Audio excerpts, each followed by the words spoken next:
Oi, gente.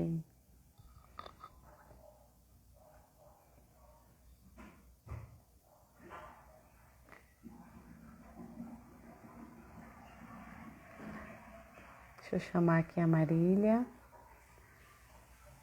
Ai, meu Deus. Calma aí.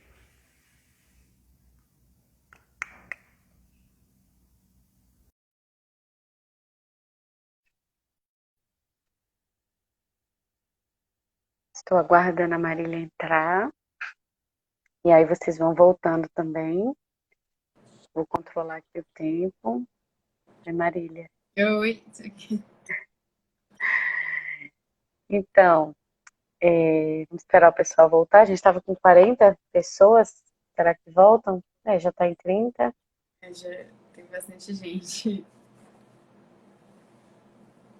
Pois é, Narla, você estava falando desse negócio de descansar. Sabe uma coisa que me chocou bastante quando o Guido apareceu? Foi que eu tinha que voltar para casa um pouco antes do esgotamento. Porque quando a gente era jovem, né, eu e o Rubinho, quando a gente não tinha filhos, a gente voltava para casa, caía na cama e pronto. Assim, no outro dia via o que fazia, né? E a gente tem que voltar para casa sabendo que tem uma barra para enfrentar. É banho, é mamadeira, é colocar para dormir. Às vezes vem agitado do shopping ou sei lá de onde. Aí não quer dormir. Então, assim, você não pode chegar no esgotamento, né? Isso é É, uma coisa que me... o que eu faço muito, o Marília, quando eu saio com as crianças, dependendo de onde eu vou, eu levo pijama, escova de dente, já levo tudo. Pois é, E já me aí deram essa dica. volta. Ah, minha filha, todo mundo que me vê já, célula, assim, já levo roupa, já levo tudo, troco as crianças onde eu tô, já chego em casa dormir. Mas isso a gente vai aprendendo, assim, com o tempo, né, Inclusive, quando os meus amigos vêm aqui, eu já falo, se quiser, tem pijama, tem... Você já ir com a criança Pronto. desmaiada, Eu né? tinha teve Então, uma época que eu tinha neura de lavar o nariz. Que saiu de casa, tem que lavar o nariz, imagina, né? Que loucura. Aí eu olho, não pode chegar dormindo, tem que lavar o nariz. Aí o Rubinho falava, oh, louco, meu tem que lavar o nariz, o que você é doida? Mas a gente vai Aí você melhorando. acordava o pobre pra lavar o nariz. Acordava, ia mexendo nele, de que lavar o nariz, tomar banho, que não podia dormir sujo, imagina, hoje. Oh, meu Hoje, em Deus. plena Enfim. pandemia, tá nem aí, né? Mas vai dar Mas é certo. assim, ó, nada como um filho após o outro. Aí você vai. Que Deus abençoe Mas, que ó, haja. anota essa dica, viu? Leva pijama pra onde você for. Quando eu vejo que o negócio vai se estender depois das 18 horas, eu levo o pijama e pronto, acabou. Do menor ao maior vai Foi a de... Lara e a Paula da Tia Vevé, aqui de Fortaleza, que me mostraram o trocador do shopping. Eu, neófita toda, você, o trocador do shopping, você pode dar banho, você pode pedir sabonete. Eu falei, nossa, mas que coisa encantadora. Eu conheci. Uau! Nunca usei, que começou a pandemia, né? Fechou tudo. Mas vamos lá, ó. Perguntaram pra gente sobre melancólicos e coléricos, né? E aí, o que eu tenho assim para falar, obviamente, em poucas palavras, porque senão a gente passa a noite aqui, né? Mas a grande questão do melancólico e do colérico é a dureza dos dois temperamentos. Então, você tem duas pessoas extremamente comprometidas. E, mais uma vez, pessoal, temperamento é um fator de formação de personalidade. Então, assim, se você tem um temperamento puro, isso é um mau sinal. Porque, por exemplo, quando você pega os santos, você não enxerga, por exemplo, em Santa Teresa d'Ávila, que correu a Espanha inteira fundando Carmelo, reformou o Carmelo, uma pessoa indisposta ou uma pessoa incapaz de realizar qualquer coisa. Então, quando as pessoas falam que Santa Teresa d'Ávila é sanguínea, ela é uma sanguínea que moldou o seu temperamento. Então, não é pra gente achar que ela é igual a gente. Ela não é igual a gente, pelo contrário, né? Ela se superou profundamente, superou seu temperamento. Então, assim, claro que nada vai funcionar, mas em tese, num relacionamento de dois temperamentos puros, a gente teria duas pessoas muito comprometidas. Qual a grande questão, né? É que enquanto o colérico é muito voltado para a ação, o melancólico tem um tempo completamente diferente. E aí tá a grande maldade, né? O Corção, ele fala que na nossa sociedade, o liberalismo, que a gente adora falar mal do marxismo, né? Mas o liberalismo, ele trouxe más influências, né, na formação, enfim, de muitas realidades na nossa vida. Por exemplo, A ideia de vencedores e vencidos, né? Do loser, o perdedor, o cara que ele tem culpa por ele ser um fraco. Essa ideia, ela é forte na nossa cabeça por causa desse mundo do trabalho, o coach, né? Ai, como eu vou conseguir bilhões, essas ideias malucas. Eles colocam na nossa cabeça que uma pessoa que demore mais tempo, que tem um temperamento diferente para absorver, para compreender, para mudar de rota, que não é aquele leão do mercado financeiro, que não é uma pessoa digna, que não é uma pessoa fantástica, né? Santo Tomás de Aquino, dizem que Santo Tomás de Aquino era fleumático, né? Que ele tem a objetividade, e por causa dessa característica, né? Ele conseguia ter uma objetividade muito boa, porque ele não era tão fortemente afetado pelas coisas. E Santo Tomás de Aquino, em determinado momento da vida dele, chamavam ele de boi mudo, né? Até que depois o professor disse, né? Se vocês acham que ele é um boi, na biografia do Chesterton, eu acho, né? Que ele disse, se vocês acham que ele é um boi mudo, ele não é um boi mudo, ele é um boi alado, né? Ele é um anjo. E ele é genial, ele é fantástico. Só que era próprio dele aquela, né? Então é ridículo a gente achar que as características das pessoas são defeitos que precisam ser mudados. A gente tem os nossos parâmetros, sei lá qual é o parâmetro. Meu padrão de homem é o professor fulano de tal, é o cicrano, e todo mundo tem que seguir ali a risca, todo mundo tem que se enquadrar. E não é assim, de jeito nenhum. De maneira alguma, uma pessoa ter um maior cuidado para mudar de rota, né? Óbvio que se aquilo for uma confusão mental, a gente precisa ajudar para que a pessoa saia daquilo. Mas eu não acho de maneira nenhuma que os traços característicos de uma pessoa sejam defeitos por si, né? Eles podem ser simplesmente uma forma diferente de lidar com a vida. E aí, enfim, o melancólico e o colérico, enquanto um é totalmente voltado para a ação, o outro é mais contemplativo, o outro tem uma maior dificuldade. E aí a gente precisa trabalhar algumas realidades, né? Dentre elas, a comunicação. Porque o colérico, ele se comunica muito bem. Só que ele se comunica bem de coisas externas, né? O Rubinho, ele é muito assim, ele consegue conversar sobre tudo, sobre os passos, os planos, as planilhas, mas às vezes ele tem uma dificuldade gigantesca de falar o que ele sente, né? O que ele, muito mais, sei lá, a percepção dele das coisas, dos eventos. Então o colérico ele vai precisar, e o melancólico não. O melancólico, ele tem essa vida interior que ele gosta de aprofundar, que ele aprofunda cotidianamente. Então, ele sabe o que são os sentimentos dele, ele sabe o que ele quer. Ele tem essa consciência. E aí, você precisa afinar essa comunicação. E, Narla, eu acho que esse negócio de afinar a comunicação, tentar conversar, é uma coisa que, pra gente, não é tanto uma novidade, pra gente que é do Shalom, porque a gente tem a instituição do Beracá nas nossas famílias. Então, pra quem não é do Shalom aqui, né? Nós somos chamados a mais ou menos na quinta-feira. Aqui se diz quinta-feira, não sei porquê. A minha sogra é dos primeiros anos do Shalom. Então, todas essas tradições, elas vêm muito intricadas, muito fortes, né, na nossa família. E aí tem o Beracá. E aí no Beracá a gente reza, a gente tem uma fórmula certinha de rezar, a gente conversa, né, a gente reza junto em família. E a gente conversa, não é uma DR, a gente conversa sobre as coisas, a gente partilha sobre a nossa vida, sobre as coisas que estão acontecendo, mais sobre a obra de Deus e muito menos sobre as nossas expectativas pessimistas, né? E aí é mais ou menos assim. Então, se tem esse projeto, esse trabalho, né, de tentar afinar a comunicação, mesmo que intuitivamente, né, isso acontece nas nossas famílias. Isso é muito importante. Às vezes a gente está conversando e um está comunicando uma coisa, o outro está comunicando outra. A gente entra numa confusão de conflitos aparentes. Então, às vezes, eu estou brigando por um motivo banal, mas por trás desse conflito aparente, né, desse problema aparente, tem coisas muito sérias que precisam ser resolvidas. Claro que a gente não vai transformar a nossa vida numa eterna reclamação, numa eterna DR sem fim, né? Comunicação não é desabafo, não é lamúria, não é murmuração, não é maledicência. E até nisso, né, a gente precisa ser formado. Mas é mais ou menos isso, assim. Eu teria muita coisa para falar. Comunicação é o remédio para evitar que chegue nesse quadro, né? Que chegue nisso, que chegue na frustração, né? E aí também, por exemplo, a gente precisa trabalhar o nosso olhar, né? Nosso olhar, a gente precisa ter um olhar de gratidão, a gente precisa ter um olhar limpo de inveja. Eu gosto muito do Tanqueray, né? Todo mundo percebe. Eu tenho verdadeira loucura pelo Tratado de Teologia Cética e Mística. Não sei nem... O Padre Léo, ele disse que eu tenho que tomar cuidado. Porque para você ir para o escrúpulo é assim, é um passo, né? Mas eu tento me manter bem. Mas quando ele descreve, por exemplo, a inveja, a gente percebe que muitas coisas que a gente leva como naturais da nossa vida, que a gente diz que são emulações, ambições, projetos, né? Muitas vezes são frutos da inveja. E esses vícios capitais, eles são chamados vícios capitais porque eles são verdadeiras doenças que geram milhares de outras doenças, né?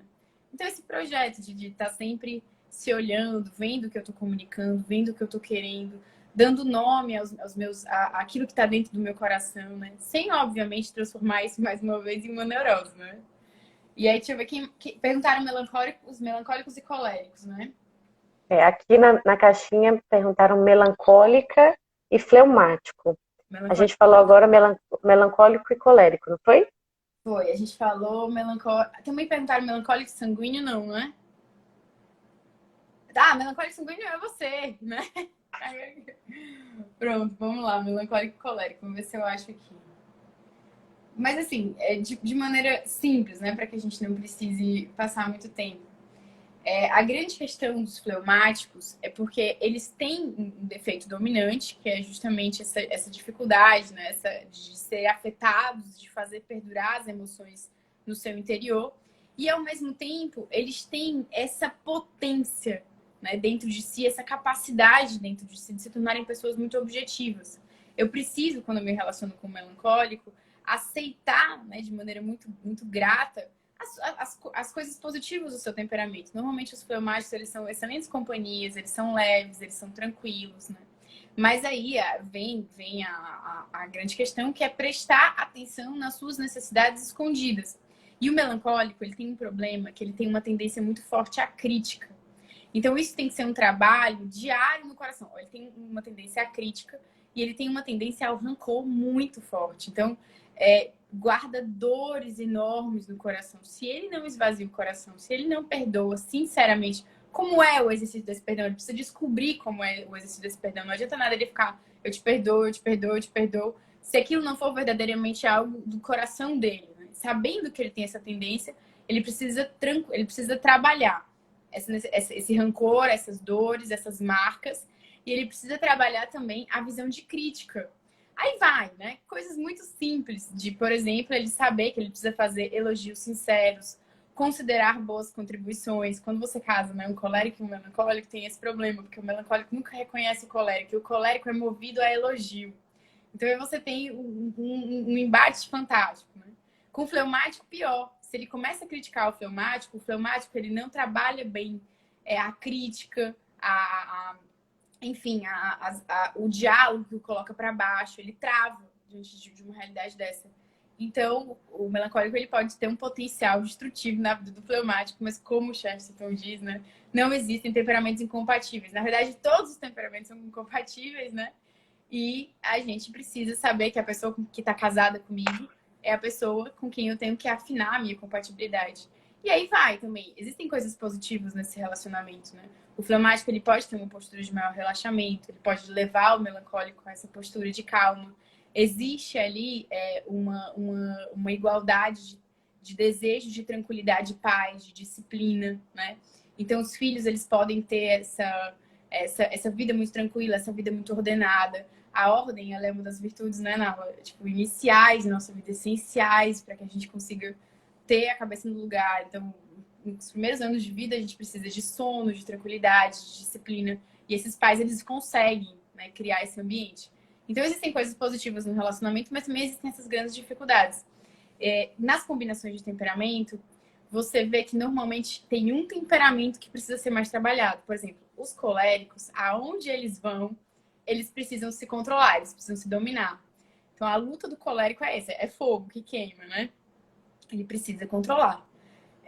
E os sanguíneos, em todos os relacionamentos, eles vão precisar sair da superficialidade, do oba-oba, da brincadeira. Eles vão precisar aprofundar. E aí vai, milhares de boas dicas, né? As amizades espirituais, por exemplo. Para algumas pessoas, a vida no Instagram, ela pode ser uma coisa extremamente negativa. Para outras, pode ser uma coisa positiva, né? Então, assim, prestar atenção. Os melancólicos, eles vão sempre ter que modelar a crítica, sempre. E sempre ter que exercitar o perdão, né? Os fleumáticos vão precisar tomar as rédeas, quando a gente estava falando da troca de papéis típicos, né? Quando você tem um marido fleumático, ele precisa lutar constantemente contra a demissionariedade, né? Ele precisa se importar com a educação dos filhos, se importar com o relacionamento, ele precisa se esforçar para se importar. E é para isso que dá. Isso não quer dizer que a gente vai viver contra a nossa natureza. Nossa natureza é nosso Senhor Jesus Cristo. É a configuração ao nosso Senhor Jesus Cristo. É isso que é a perfeição. É para isso que nós somos formados, né? E, enfim, e essa ideia maluca de que eu sou assim, eu vou ficar melhor assim. Não, muito pelo contrário. Esses defeitos dominantes têm potencial de nos destruir. O melancólico afundado na tristeza, ele tem, enfim, no niilismo, no pessimismo, ele pode gerar muito mal a si e a todos que estão ao seu redor. Um sanguíneo completamente frívolo pode machucar a si, as pessoas à sua volta, acabar com a própria vida, definhar, né, se meter em confusão, falir, né? Dizer que os casais sanguíneos e sanguíneos eles têm a grande possibilidade de falir muitas vezes na vida, né? Então, assim, a gente tem que lutar contra todas essas coisas. Eu sou um Mas ralo de casa. isso. Oi? Eu sou um ralo de dinheiro. Assim, se botou dinheiro na minha mão, eu sai para comprar alguma coisa. Tá total controle.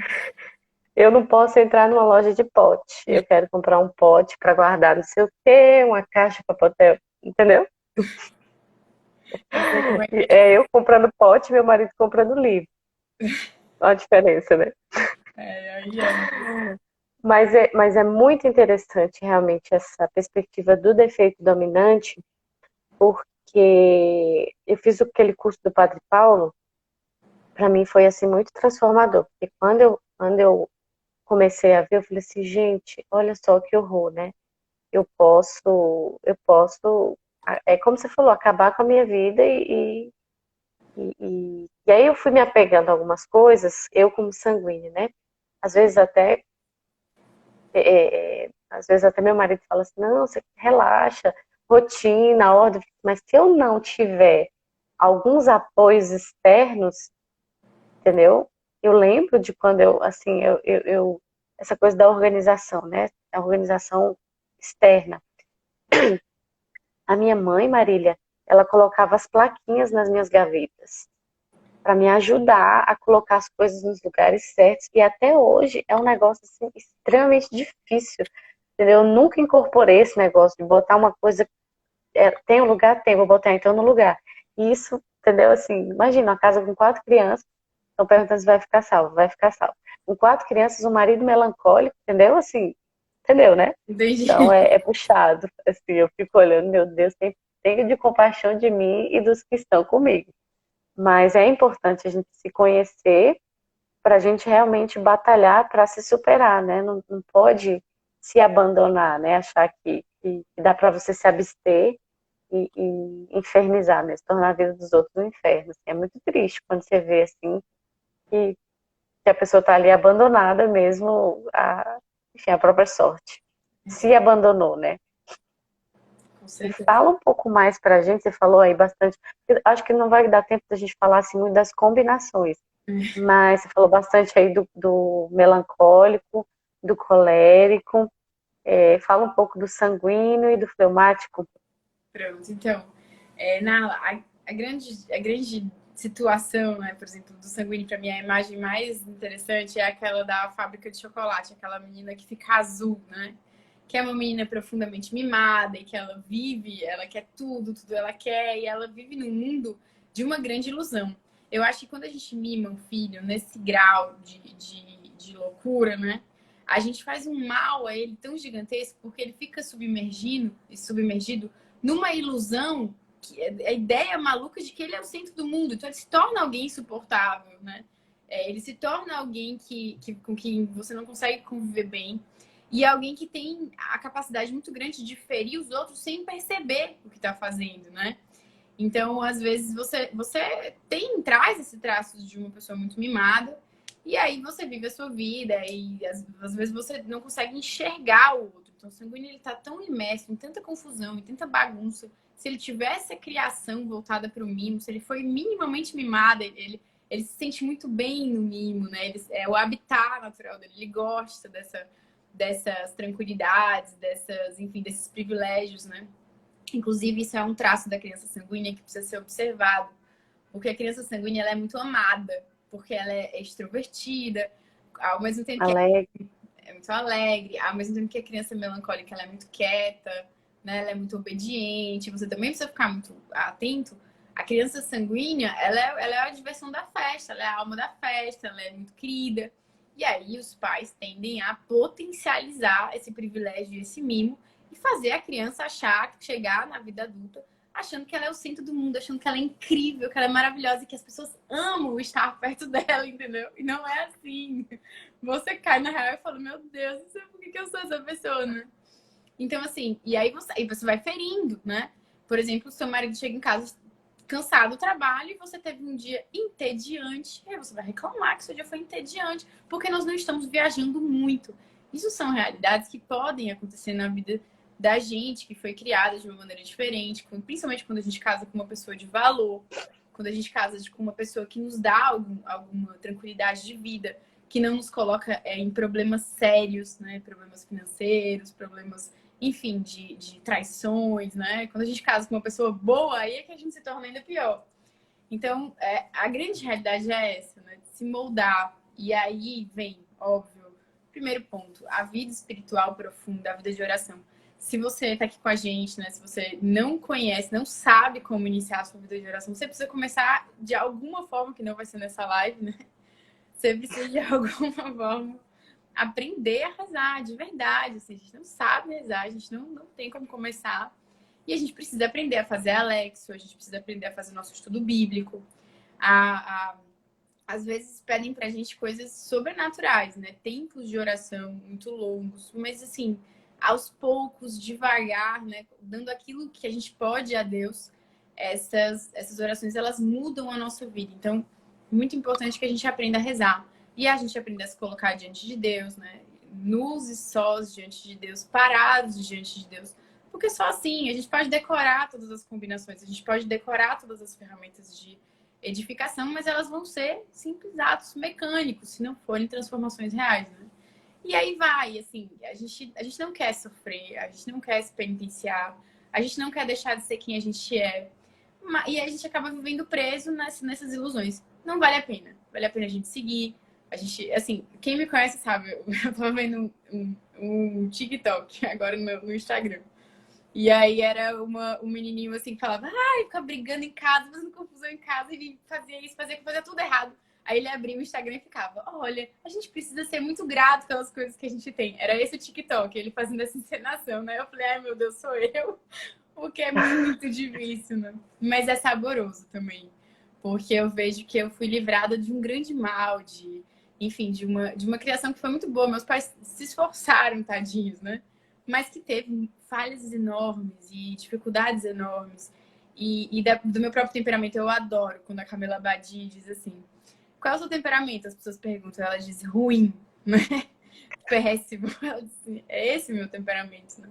Eu acho que a ideia é essa: a gente se cuidar, a gente se trabalhar, a gente não permitir nunca que a gente se torne aquela menininha do Fábrica de Chocolate, porque é ridículo, é uma grande ilusão e Deus me livre e guarde a gente morrer nisso, né?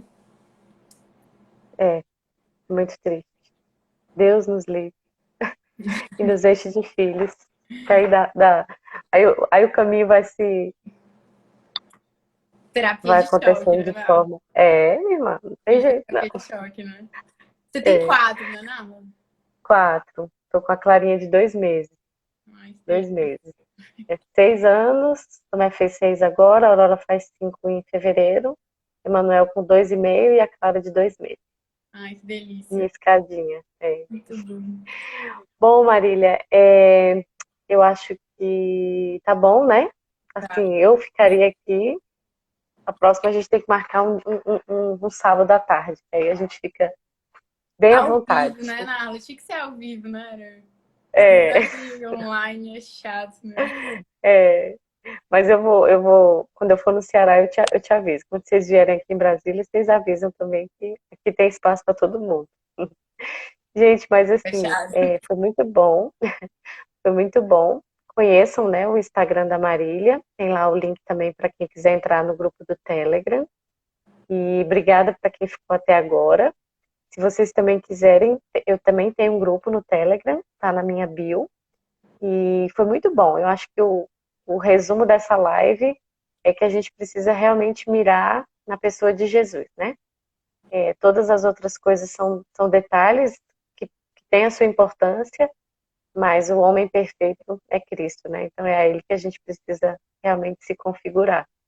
Um beijo para vocês, beijo para sua família, que Deus abençoe. Quer falar alguma coisa assim para fechar, para dar tchau para todo mundo? Eu já falei demais, já tô até com vergonha. Será que eu falo? Não, foi ótimo, foi muito bom, foi muito bom. 40 pessoas até agora, porque tá bom. Obrigada por todo o acolhimento, por todo o carinho, viu? Deus abençoe, gente. Um beijo para vocês. Eu vou Beijo, salvar, tchau. viu? Tchau.